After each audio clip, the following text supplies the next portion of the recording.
Today we want to spend some time talking to you about some different e-learning concepts. What are they? Why are they important? We'll be exploring all of these questions during today's virtual lecture. First, let's explore both flipped and blended learning. As we begin to explore blended learning, it's most important to remember the 70-20-10 principle.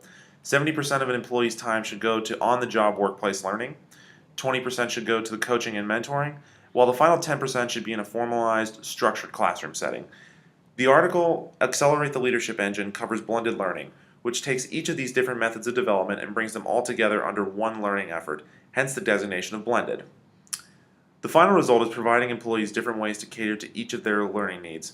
Blended learning can involve employees who are provided with books and other materials to review before a training session, and then provided access to a virtual lab to practice newly acquired skills with other participants in real time. Blended learning does not need to rely on a physical classroom or even all participants being together.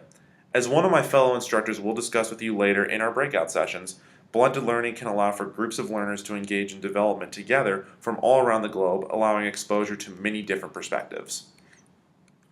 Flipped learning is a little bit different. As we learned from the Flipped Learning Maximizing Face Time article, it originated within the field of education, and it's based on the premise that while direct instruction and lecturing is not an effective tool in group learning, it can be effective when applied to individual learning. In flipped learning, the learning object, whether digital or hard copy, must be viewed prior to the actual training session. Employees can't effectively participate in training until then. The point behind flipped learning is to ensure that when employees come into the training session, they are ready to directly apply what they've learned in real-life scenarios. The instructor does not need to spend time trying to teach the employees fundamental concepts or their importance. Flipped learning can be applied in virtually any environment as well.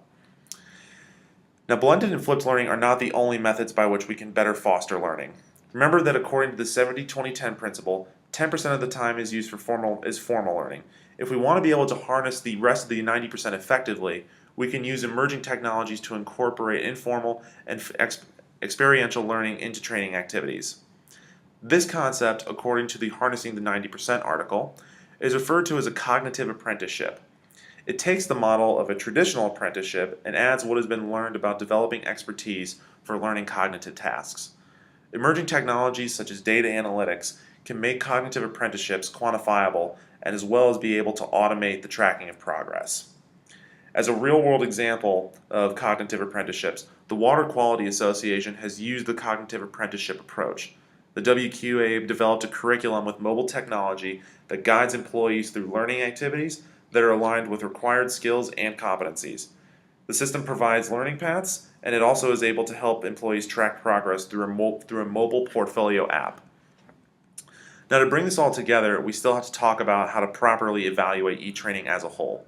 According to the article of how to effectively evaluate e-learning, there are 8 factors that we need to consider. Number 1 is the instructional design of the content. Number 2 is the level of the interactivity given to your learners. Is it a static or a dynamic environment? Number 3 is what is the visual impact? Now, this means that you have to examine the look and feel of the learning and determine if it's being presented in the right way to your learners. Number 4 is the language. Again, it's keeping in mind your audience. What might your audience already know, and what kind of learning do they respond to? Number 5 is technical functions. This is evaluating the learner's functionality, or the learning's functionality. For example, are the hyperlinks working? Is the course interface and the dashboard easy to understand? What is the audio like? Etc. Number 6 is the time. Are you making sure that you're spending time on the right trainings to meet your learning objectives?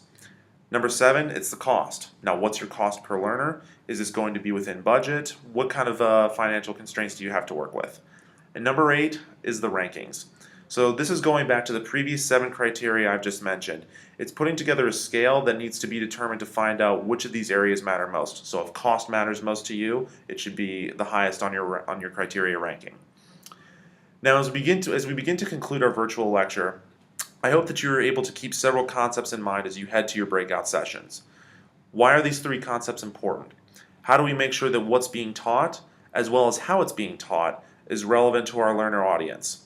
When you head into your breakout sessions, you're going to get to discuss some real-world examples of both e-learning, or of all the examples of e-learning, as well as get the chance to be in a simulated virtual classroom with a live instructor. Please remember your assigned numbers and follow your instructor to your specified breakout room. Thank you for listening.